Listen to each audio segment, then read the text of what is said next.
Assalamualaikum warahmatullahi wabarakatuh. Perkenalkan, nama saya Fistika Natasha dari kelas 12 Agama. Ingin mengikuti ujian praktek Bahasa Indonesia dengan penguji Ibu Eni Catur. Dan materinya yaitu tentang mereview novel.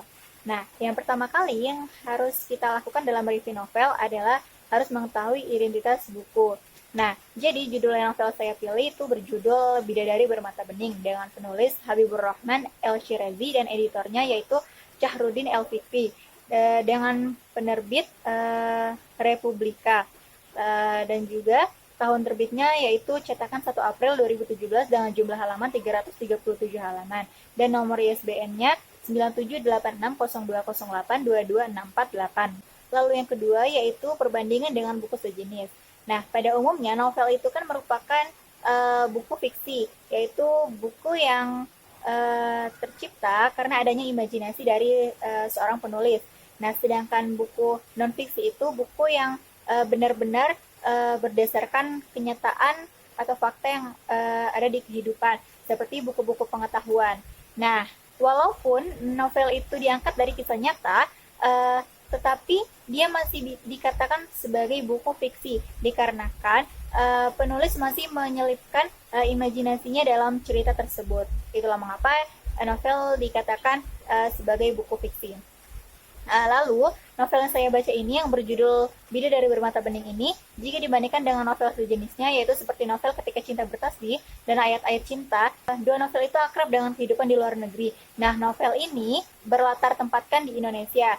Namun, di akhir cerita diselipkan sedikit daerah Amman dan Yordania. Lalu selanjutnya yaitu biografi penulis. Nah, penulisnya yaitu Habibur Rahman El-Shirazi yang biasa dipanggil itu Kang Abik yang lahir di Semarang pada 30 September 1976.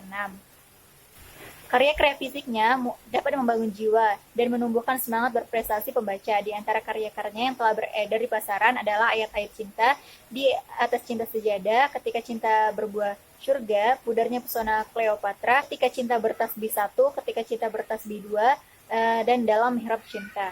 Habibur Rahman El-Shirazi adalah sarjana Universitas di Al-Azhar, Kairo, Mesir. Ia memulai pendidikan menengahnya di MTS Futuhiyah 1, Meranggen, sambil belajar kitab kuning di Pondok Pesantren Al-Anwar, Meranggen di Demak, di bawah asuhan Kiai Haji Abdul Bashir Hamzah. Pada tahun 1992, ia merantau ke Kota Budaya, Surakarta untuk belajar di Madrasah Aliyah Program Khusus atau MAPK, Surakarta dan lulus pada tahun 1995.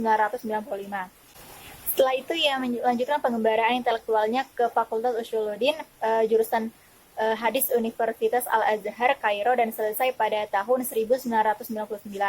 Nah, pada tahun 2001, ia lulus postgraduate diploma atau S2 di Institute for Islamic Studies di Kairo yang didirikan oleh Imam Al-Baikuri.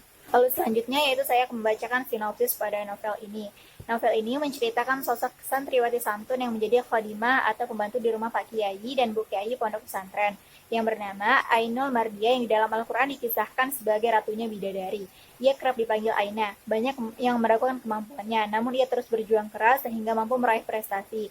Ia hidup sebatang kara, sosok yang tangguh, bersih, dan bagus hatinya, serta keistiqomahannya yang selalu bersama dengan Allah Subhanahu wa Ta'ala dan membuat akhlak dan adabnya yang layak ditiru.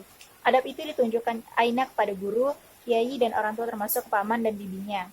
Kebaikan yang pasti dibalas kebaikan pula. Nah, keyakinan itulah yang tidak membuat Aina pesimis berbuat kepada orang lain. Prestasi, kesabaran, dan kesantunan Aina mampu menghantarkannya menuju keberuntungan yang tak terbayangkan. Nah, namun di balik kesenangan yang Aina dapatkan banyak kesulitan yang ia telah lalui.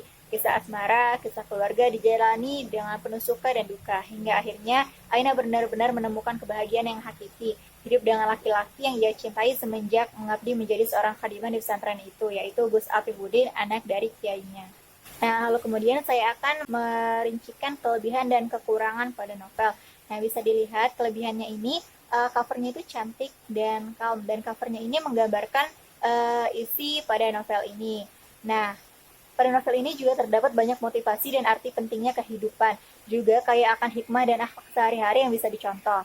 Novel ini juga menjadi bayangan tentang bagaimana Allah mengatur jodoh di antara hamba-hambanya. Gaya bahasa yang dibuat oleh pengarang pun sangat mudah dipahami, amatan disampaikan pun mudah terserap, yang juga memberi citra Islami seperti fikih, Al-Quran, dan sejarah Islam. Nah, selanjutnya yaitu kekurangan pada novel ini. Nah, editor pada novel ini yang kurang jeli dalam menyeleksi tulisan dan spasi per kata. Akhirnya banyak spasi yang mengganggu pembacaan dan ada suatu ketikan yang salah. Nah, di novel ini juga ada sejarah yang belum dipaparkan jelas oleh penulis.